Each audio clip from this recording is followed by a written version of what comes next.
Hi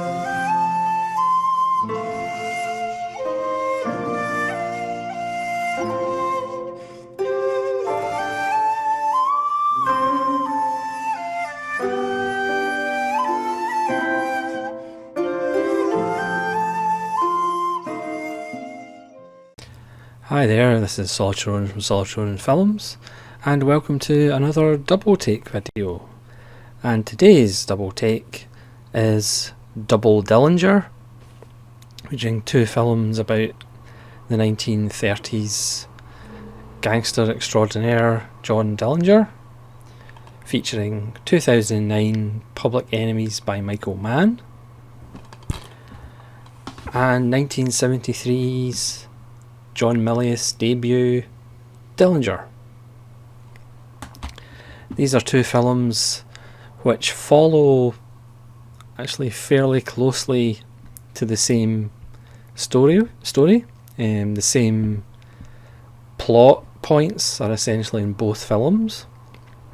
Michael Mann's film is 140 minutes and John Milius's film is 107 minutes.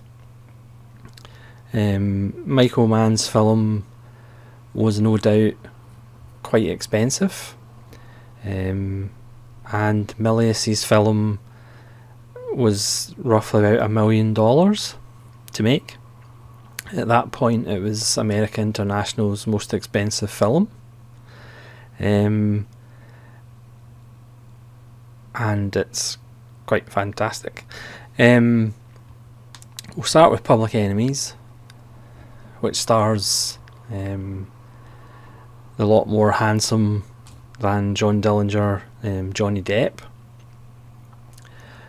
and also starring Billy Crudup as J. Edgar Hoover, Christian Bale as one of the big FBI agent who's tracking him down, as he's tracked down quite a lot of gangsters and bank robbers, and also stars Marion Cotillard as Billy, his Moll, and Stephen Lang's in it, Stephen Graham's in it as Babyface Nelson. And this is a film that Michael Mann shot on digital.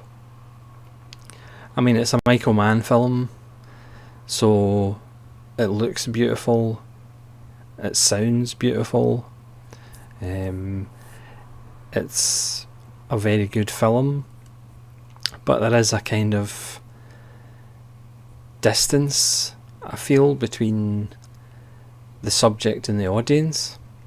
It's a very cool film in more ways than one.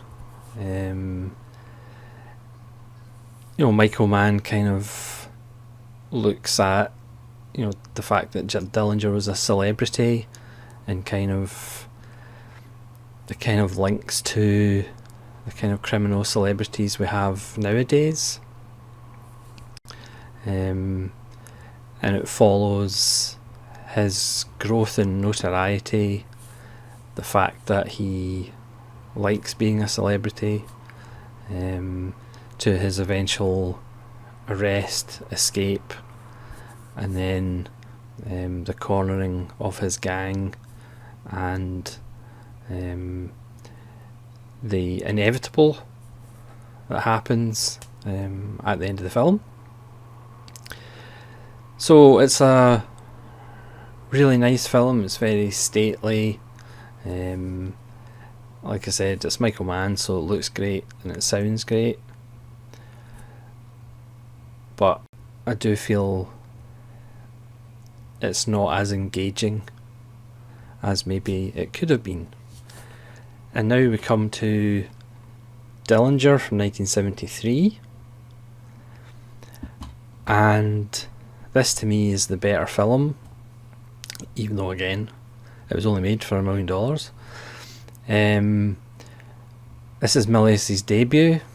At the time he was a very highly paid screenwriter in Hollywood, but he really wanted to direct.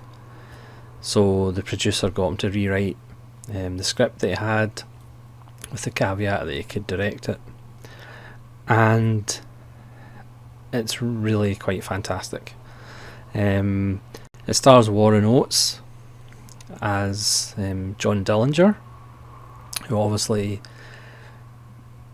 isn't generally as handsome as Johnny Depp is, so there's a bit more realism to Warren Oates, and he really gets into the role as somebody who is obviously slightly mentally imbalanced, but really loves the spotlight, wants everybody to know his name, wants everybody to be famous.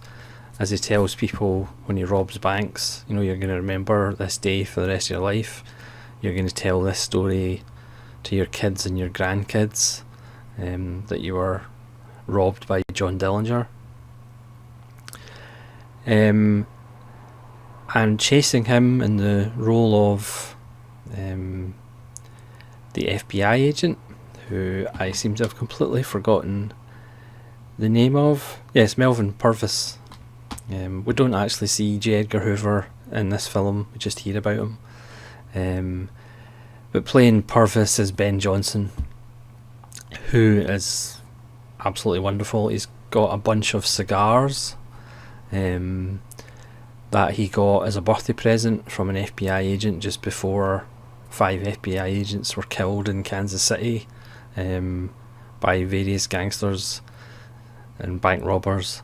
So he is on a personal vendetta to pretty much kill them all and smoke the cigars over their corpses, basically.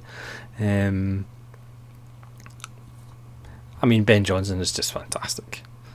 I think another one of the reasons that Dillinger's probably better than Public Enemies is you've got Johnny Depp and Christian Bale, or Warren Oates or Ben Johnson. I mean, it's not really a fair fight. Warren Oates and Ben Johnson are just kings of cool. And another reason Warren Oates makes Dillinger not necessarily likeable, but he makes him charming, and you can see why women would fall for him. You can see why men would want to join his gang, because he does cut a very engaging figure when he's not killing people. His gang is made up of some great character actors. Again, the casting of the 73 version is just way better than Public Enemies, even though Public Enemies has good actors in them. Harry Dean Stanton is a member of his gang, who has the wonderful catchphrase, things just ain't going my way, when things don't go his way, which is both funny and quite sad. You have Jeffrey Lewis, who's an actor who was in pretty much every film in the 70s. Even though you might not recognise his name, you'll certainly recognise his face. He has that kind of hangdog expression. Later on, Dillinger, after he escapes, he forms essentially a super gang almost. He has Pretty Boy Floyd, and he gets Babyface Nelson, if I can say it correctly, played by Richard Dreyfuss of all people. And Dreyfuss just goes hell for leather with Babyface Nelson as a completely psychopathic person whose way of robbing banks is pretty much go in and shoot everybody. As he says, that system seems to work quite well, before he joins Dillinger's gang. Stephen Graham plays Babyface Nelson. Why can't I say Babyface Nelson? In Mann's film, and he has, you know, a little bit of kind of psycho in him, but Richard Dreyfuss just goes full psycho, laughing and grinning as he mows people down. Another thing about the 73 version, the cinematography is quite beautiful, and I don't think I'm giving away spoiler, but the bank robbers do tend to get killed, and some of their deaths are quite beautiful. Babyface Nelson actually said it correctly this time. He dies in a sparse field, which is just beautifully done with dust, and it's quite beautiful. Pretty Boy Floyd has a really cinematically pleasing death. Harry Dean Stanton has a pretty rough death. Again, prefaced by his this day's not really going well for me.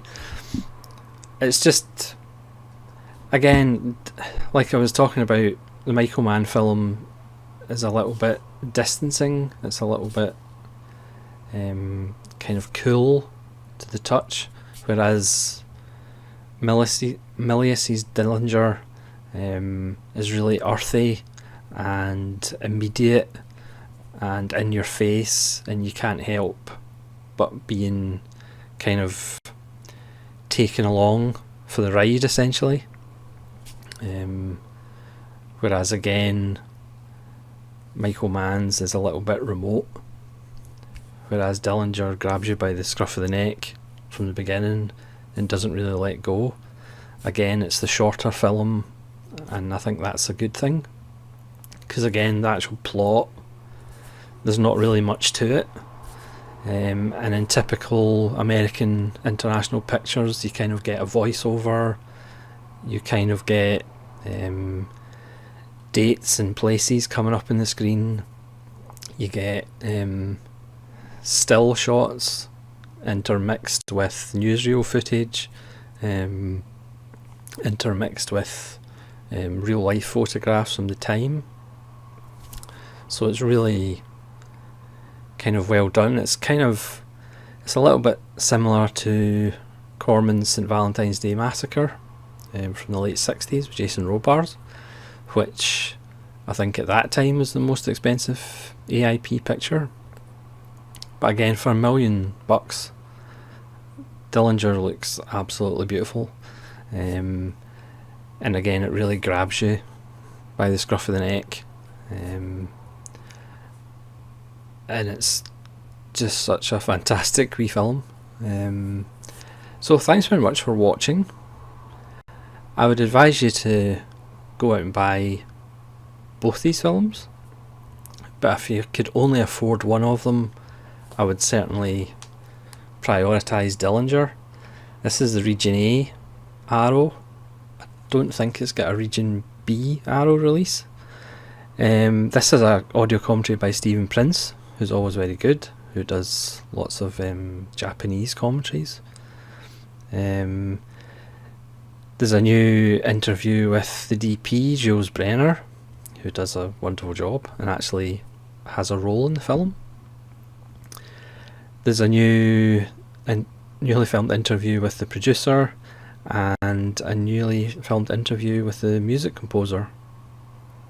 Yeah, highly recommended Dillinger. So thanks very much for watching. Leave a like or subscribe if you would like to see more of these videos of me rambling, and hopefully we'll see you again. And leave comments below which Dillinger you've seen, which Dillinger you prefer. I think there's a couple more. There's an earlier version of Dillinger with Lawrence Tierney, which I don't think I've actually seen. So thanks very much for watching. Hopefully we'll see you again. This is Solitude Ronin saying farewell.